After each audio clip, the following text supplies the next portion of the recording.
Welcome back. Today we're going to learn how to play Inquieto by Thomas Coffey. We'll discuss all the techniques necessary and exactly how to learn them. Let's start with the right hand technique.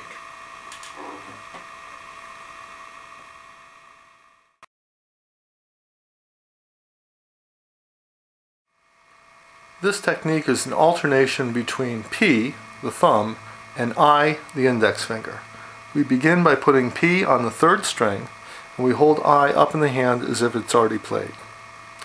Now while P plays the third string, I will physically return to the first string thusly. The second motion is exactly opposite the first. While I plays the first string, P will physically return to the third. At this point you're right back where you started, and you'll begin over.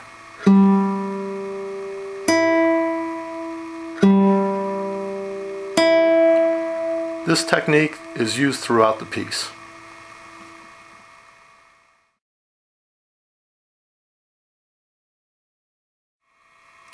Here's a great exercise for P and I alternation. Begin by placing P on the second string and I up in the hand as if it's already played. As P plays, you're going to return I to the first string, and as I plays, you'll return P to the third string. Now when you play the third string, likewise I returns to the first, and when I plays, you'll return to the fourth. Each time, P will return one string lower until you've reached the sixth string. At this point, you'll start working your way back, hitting all the strings in between, working your way back to the second string. Repeat this exercise as many times as you wish, or until you get comfortable finding the strings with P.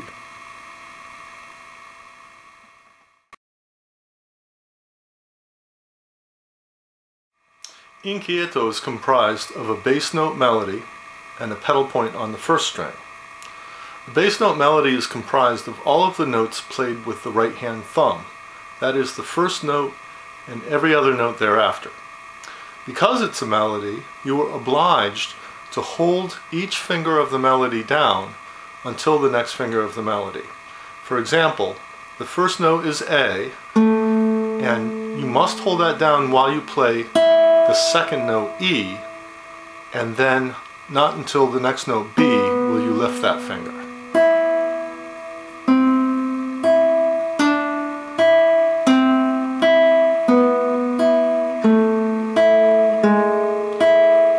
Now, equally important is that you do not overlap notes of the melody. So as important as it is to keep the second finger down until you play the next note of the melody, you cannot leave it down while you're playing the next note of the melody. The reason for this is those two notes would clash if I play them together like that. And also the ear interprets the second note as the introduction of a second voice, and that's not what we want. So leave the finger down until the next note of the melody and make sure you lift it.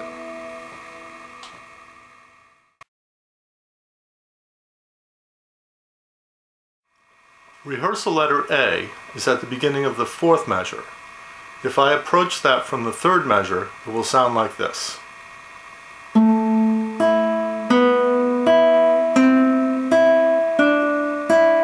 Now the first note of the fourth measure is still on the second string, and I'm going to use a guide finger to get there. A guide finger is a finger that stays on the same string but moves to a different fret. In this case, I'm using the third finger to go from the third fret up to the fifth fret, which I'll play with the thumb or P. Then I'll play the pedal point with I, the open E. And the next note of the melody in the fourth measure is the note from which I've just come, the melodic note from which I've just come, which is the D. So I'm going to take the guide finger right back to the D, and then back to the C, and complete the measure with the open B.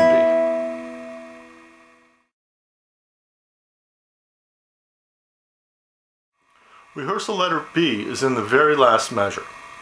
It's the second note of the melody, the first note of the melody being the A.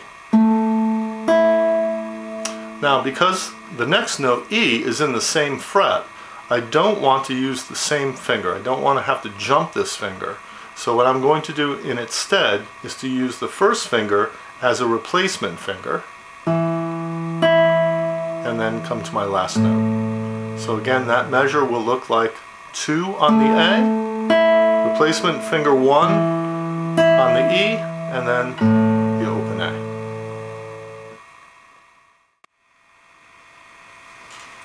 I hope you've enjoyed learning to play Inquieto today. Thanks for watching, and come back soon.